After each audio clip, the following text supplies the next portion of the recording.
I am Carol Roth. I am a recovering investment banker and author of the forthcoming book in a couple of weeks, The War on Small Business. And the best advice that I have ever received goes something like this.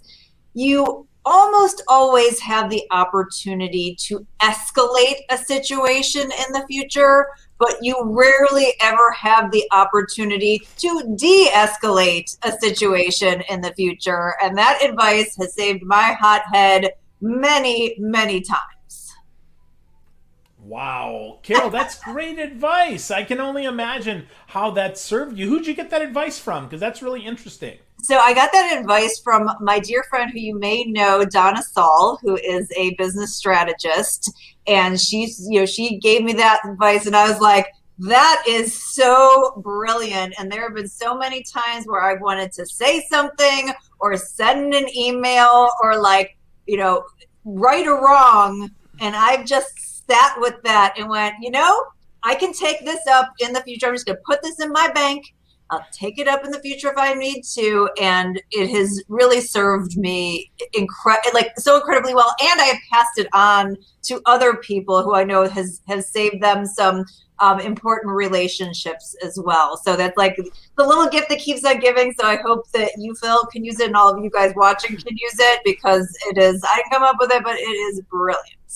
Yeah, no, that's really good, and I forget that sometimes that it's harder to de-escalate than it is to escalate. But that makes it's impossible. It's like literally impossible. So, and it's good, by the way.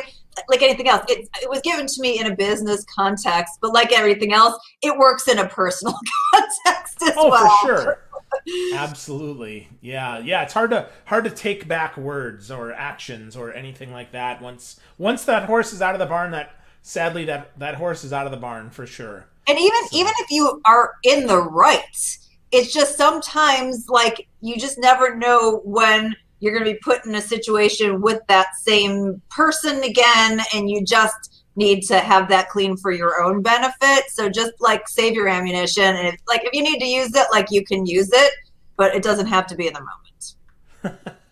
That's so good. That's so good. Well, that leaves us with a nice segue here into the book, because certainly things have been escalating for a while in the country, and coronavirus hit us last year. We were just saying, I mean, I haven't talked to you in about, feels like a year and a half, but yet it feels like 10 minutes in some ways, right? So talk to us. So set the premise here for the book for those who haven't yet read it, because it isn't out yet. Right. Yeah. So it's coming out in just a few weeks now, and you can pre-order it, and we'll talk a little bit more about that.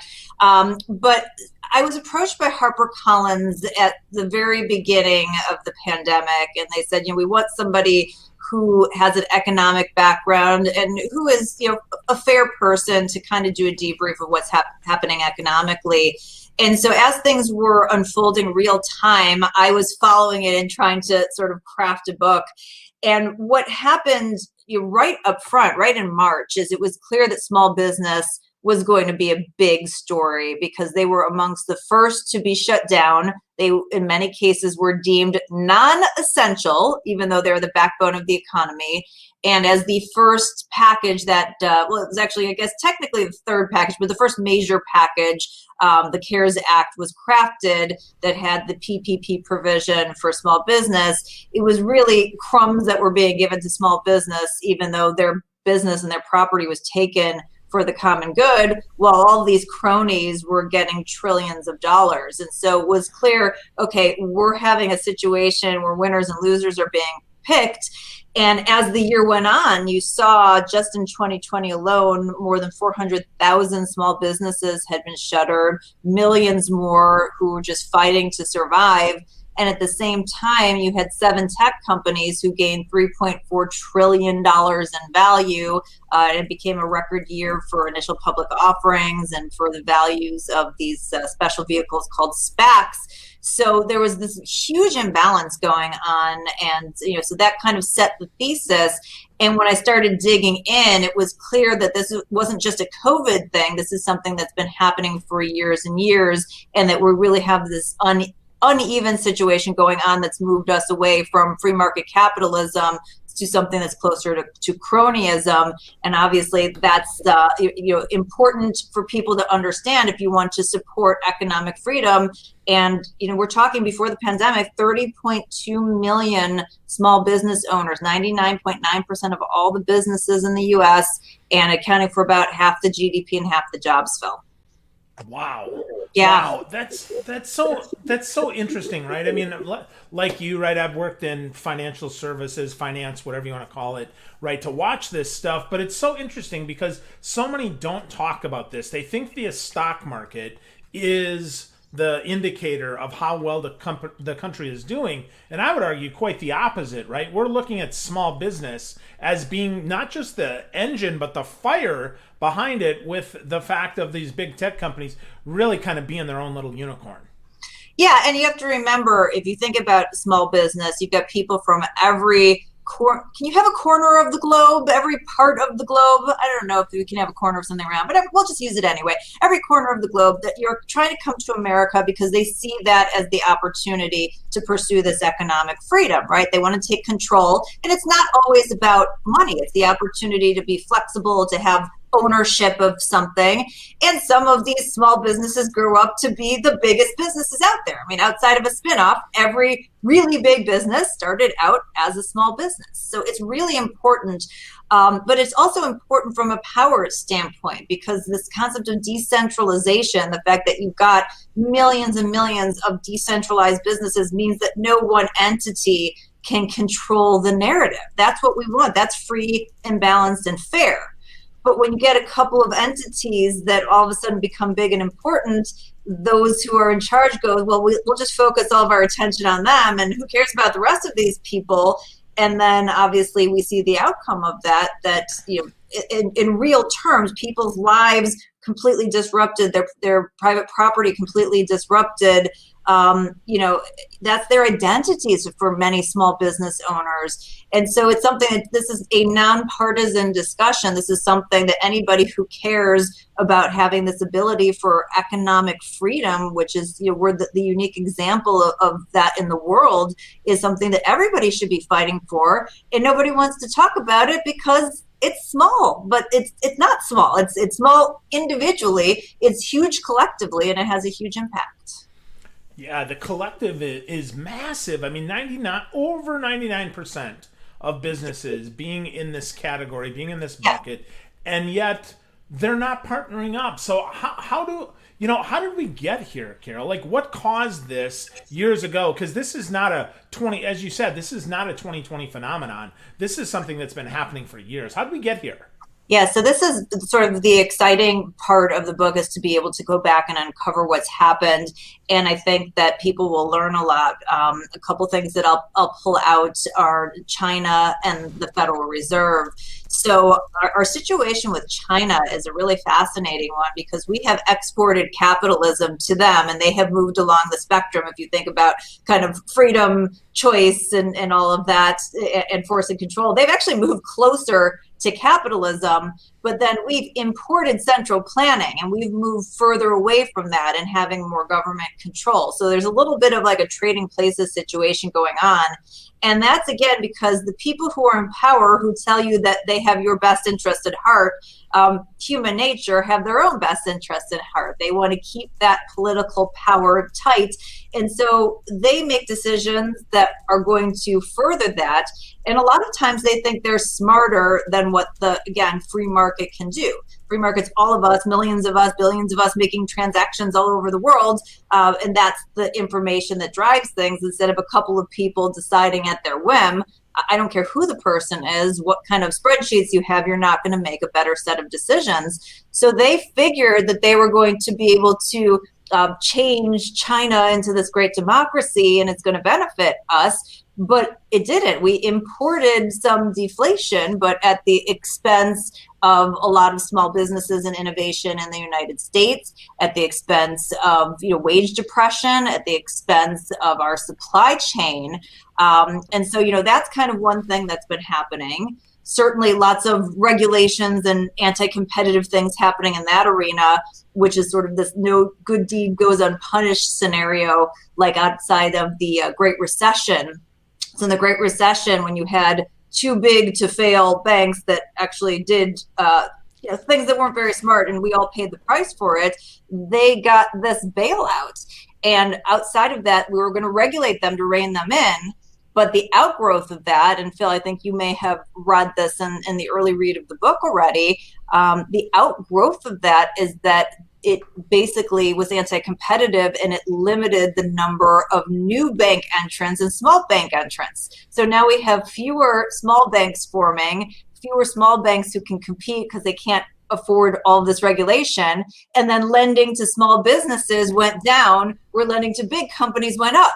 So again, the intention was good, like, oh, we're going to rein them in, but it actually gave the big guys free rein. So it's those kinds of things when people have these great intentions, but don't strategically think through them, and the power brokers take advantage of that, that ends up in a situation where we have this ongoing war against small business. Yeah. Wow. That's so much that we're working against there. So how do let's just pick one of those there. Let's talk about the suppression or depression of wages. How in the heck do we still have such a low average rate, and yet Chipotle, for instance, their CEO gets a $40 million bump in pay because COVID was hard, but then they can't pass that along to the frontline workers? Like, well, that is such a disconnect. So it is and it isn't, and this kind of goes back to like a deep understanding of finance and economics, which unfortunately we removed from our curriculum. And so a lot of things that sound really bad on the surface, when you start to break them down, you're like, oh, okay, well, like that, I guess, kind of makes sense. And again, I'm not trying to defend a big business, and I'm not trying to defend any business. I feel like taking care of your employees is a good thing, but there's also a market out there, and there's not an unlimited supply of money, because at the end of the day, if you have to get paid more, the person above you has to get paid more. It goes through a system. The same thing happens with the suppliers, and all it does is it ends up pushing up the prices of goods and services. So yes, you're getting paid more, but now you've got inflation on prices, and you're paying $23 for a slice of pizza. So the quote unquote inequality piece of this, if you look at somebody like Walmart, I think Walmart's, the CEO, the amount that he makes is equal to, on a yearly basis, $10 per employee. So if he gave up every dollar, like every single dollar that he had, like, you would be getting less than an extra dollar a month in wages. So it's not that he's making more at the expense of everybody else. It's just that he has higher compensation because, frankly, again, if you're in charge of a couple million employees and a quarter or $500 billion company, depending on where the stock price is, like, you should get paid a lot for that. That's not an easy thing to do. The other thing that people don't understand is that a lot of times, the compensation is tied to the stock price, right? So a lot of this isn't like he's getting actual dollars, he's getting shares of stock that have a certain value. And that's where the government has come in. The government came in via their cronies, which you'll again learn about in the book, called the Federal Reserve.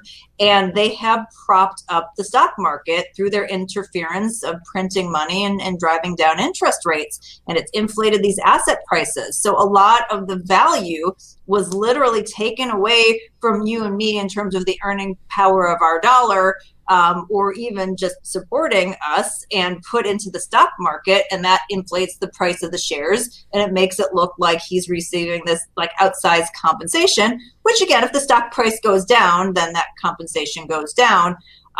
So it's these intricacies, these nuances that people don't understand, and when the media reports on them, they're just trying to sow division and create clicks. So like, what's gonna get you to share this on Facebook? Like, oh, you're taking away money from everyone else. You've got this many times the amount that someone else has, other than he's getting paid $10 per employee, and this doesn't affect you at all. Now, again, there are things that do affect you with these big companies, when the Fed is interfering in the stock market and giving them more access to capital and increasing the value of their company, when they're getting special tax deals and special loopholes that small businesses can't take advantage of, when you have Amazon running around doing like a beauty pageant for their headquarters. Like, I don't know, Phil, like when you opened your business in a new location, did they have a beauty pageant for you? Did they like throw all these great things at you for coming there, or like, did they not even notice? Yeah, I kind of miss the beauty pageant, Carol. Right. So that's what I'm saying. So those are the kinds of things. So what ends up getting blamed on capitalism has nothing to do with capitalism. It actually has to do with the government interference in the market. Not to mention that all of their regulations not only make it harder for small businesses to compete, but add so many costs. Like we could talk about, I know it's not small business, but the housing market right now, which is insane. The National Association of Home Builders came out with a study in May that said for the average new house that's built, the amount of government regulation, that the amount that adds to the cost of a new house on average in this country is $94,000. That's $94,000 that you wouldn't have to pay. And then, of course, there's your property taxes that keep going up at like more than the rate of inflation. So it's all these things that if we had them out of the way and just focused on a smaller select group of things, that they would all have more money. We would have more wages. Our dollars would be worth more, and there would be more economic opportunity. But it's to nobody's benefit to talk about this, which is why people never publish books like this, right? Because like it's like the hidden secret. Like don't give away the secret sauce here. Yeah, I was going to ask that because there aren't a lot of books that talk about this. I mean, and looking at what you're doing, I'm like, oh, this is very different, very differently positioned. So why don't, the secret sauce is probably one reason, but why do we think that it's the government here, that it's their role to control the free market economy instead of capitalism or instead of the actual free market itself? So I think that this has been a concerted effort of miseducation. And the problem is that when you have like the government and they give you something, so regardless of who you are, if you're a farmer and you get special treatment, or you're an importer and your candelabra gets special treatment, or you get a special grant for this, like you don't want to give up your little thing, not realizing like the tens or hundreds of thousands of dollars you get up on the back end if you just did. Nobody wants to be that one person to give up their little thing. So I think that's part of it. Two is that we're really divided as a country. They've kind of, instead of, it's brilliant. And like I said, this is both parties. So both parties have gotten us to point the finger at each other and say, no, that person should pay more. That person should pay more, instead of all of us standing shoulder to shoulder and going, no, like you should spend less and you should let us keep our own money. So I think that, it's just been a really good trick. And because everybody's so, busy yelling at each other, I would say it's like, it's not like the red party or the blue party, it's the green party. It's your money. It's your economic freedom. So like we could all get on that and say no. And here's like a great example, and this isn't in the book because it was going to be, but it was 160,000 words, and my editor's like, you can't have 160,000 word book, so gotta cut it down. But like, here's a great example of something like Social Security, right? We all pay into Social Security, but we pay it to the government, so we don't actually own anything. They spend it, they put an IOU, but that IOU, since they don't actually create anything of value, is just from the rest of us taxpayers, right? So like, why would we do that? Why wouldn't we just, even if it's by government mandate, even if they're like, well, we have to have a safety net, why, if you're working, wouldn't you just pay that money into your own fund? In Singapore, they call it a provident fund. And it doesn't have to be run by the government. It could be managed by you or like one of many different options. And even if they say, well, not everybody works, or what about this like small part of the vulnerable population? Okay, well, our employers, pay in for different things. Maybe a portion of that, a very small portion, goes into a fund for those people that you can apply and say, I'm not working, I want part of this pot. But like, if we controlled that, then you don't have the government as a middleman. You don't have them spending it. You get to participate in wealth creation in the stock market. That's not, or wherever else you want your house. Like, why do we need them to be the middleman? They want it because that gives them more power and control, but doesn't help us. So those are the kinds of things where it's like, we're not saying like, you don't have to not have a social safety net. You could just give it back to us and let us be in control control, and then you actually own it and you can pass it on to your heirs, right? Like it's yours. Like you worked hard and now you're giving this money away. They did a study which is incredible, and I guess on average, like across all states, that we pay 35% of our lifetime earnings to some form of government. And if you live in New Jersey, you're paying almost 50% over your lifetime. Like that's insane. They don't need to do that. And it also keeps them from doing things well. I mean, we all know this, we're business people, right? Stay in your lane, do the couple things that you do well, instead of just them focusing on those couple of areas that are, in terms of protecting our rights and our country and whatnot. Like they're not doing these things well, and we're not even hiring experts to do them. Or it's like a popularity contest. It's how I became class president in high school, right? Like this is not a good model for like $8.1 trillion across the whole of government.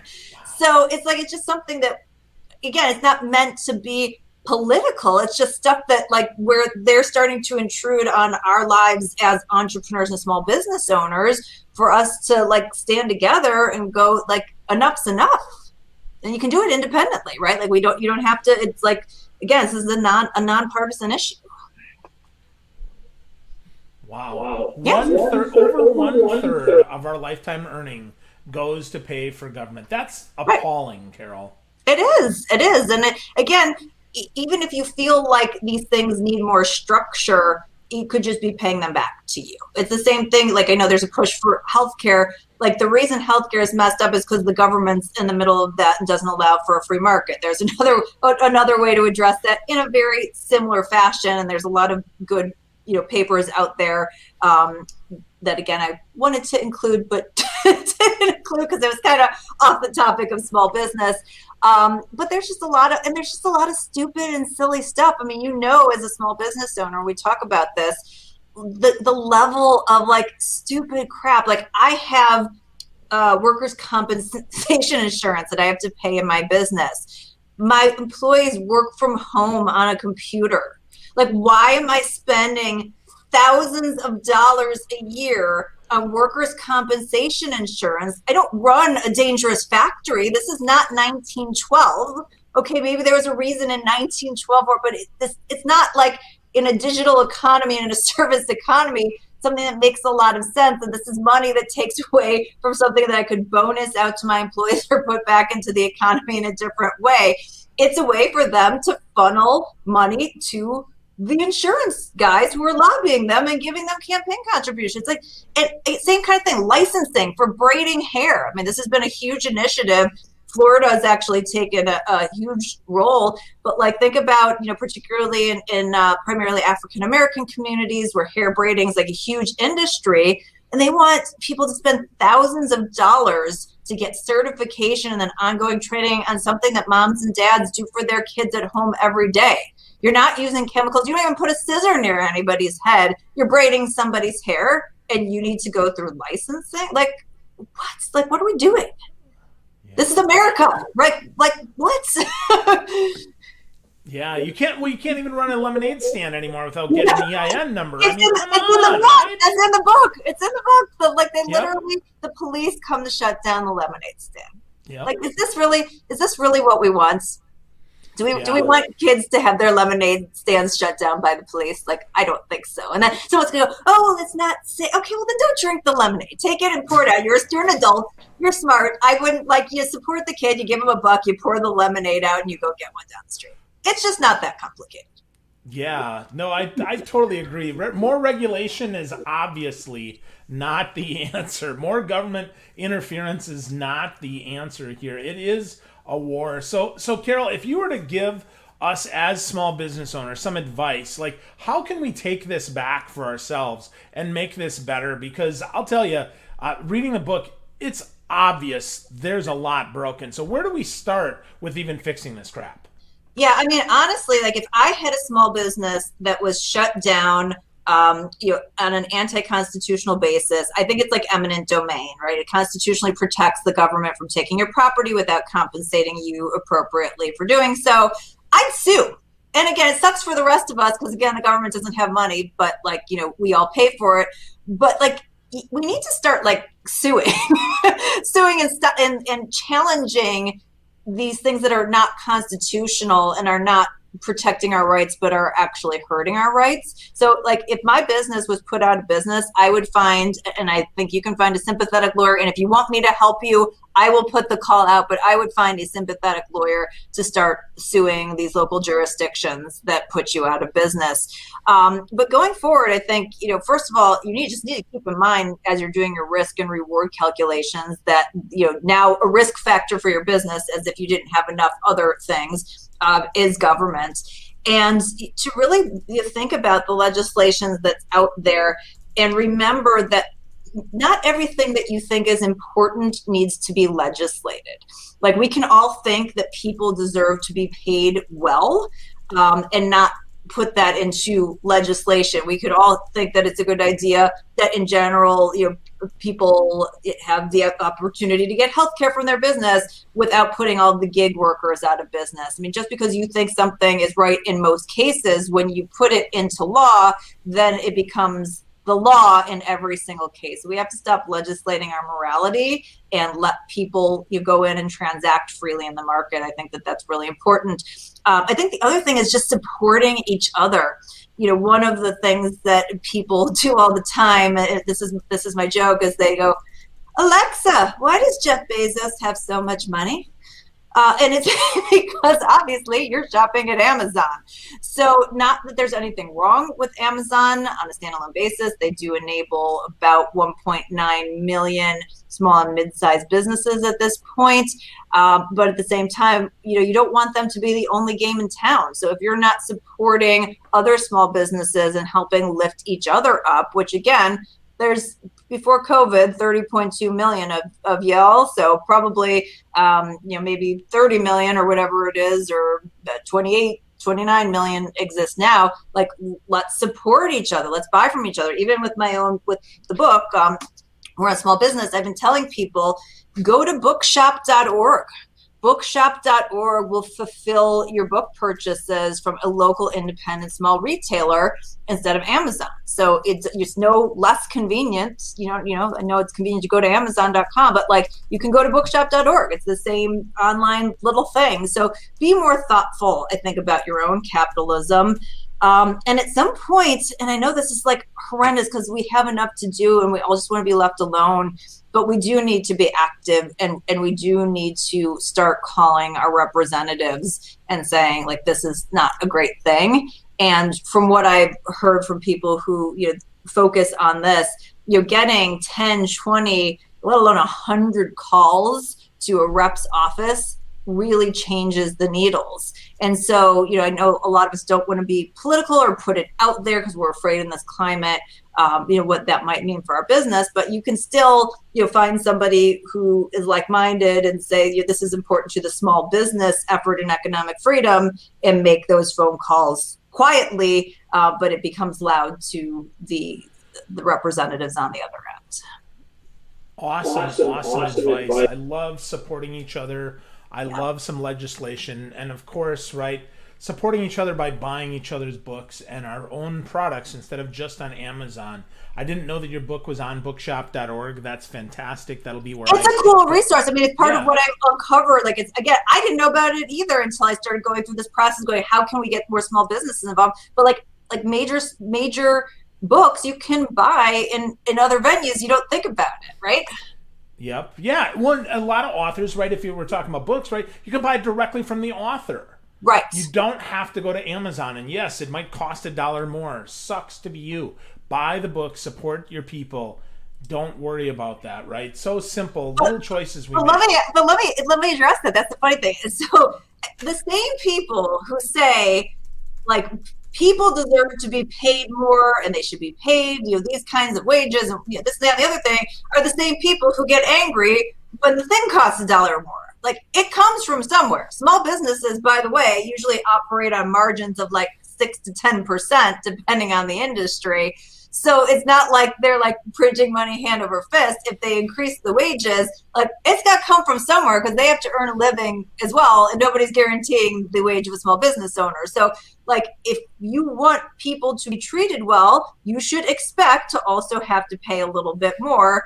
And if you're not, then understand that that's how this all works. And I said, I don't really care which side you're on, but just be consistent about it.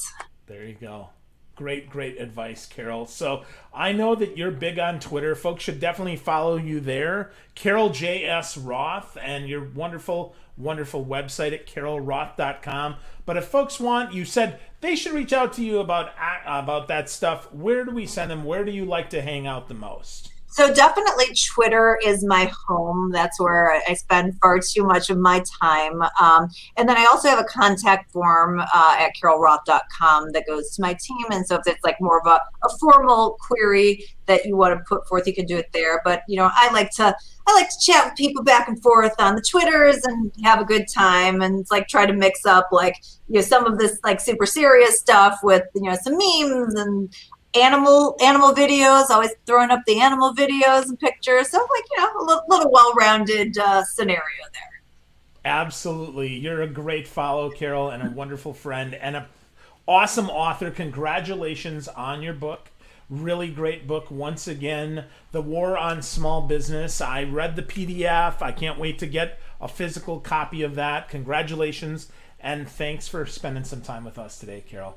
And thank you, Phil, for your support of small business and this platform. As I said, I wrote the book, but it's not my story, right? It's all of our stories. It's the story of the little guy who's not getting the word out. And by supporting it, you're not supporting me because I'm getting paid my advance either way. What you are is you're telling publishers that this is important. This is an important story. So if you want more publishers to publish these things and to get the word out, got to buy the books. That's how it works.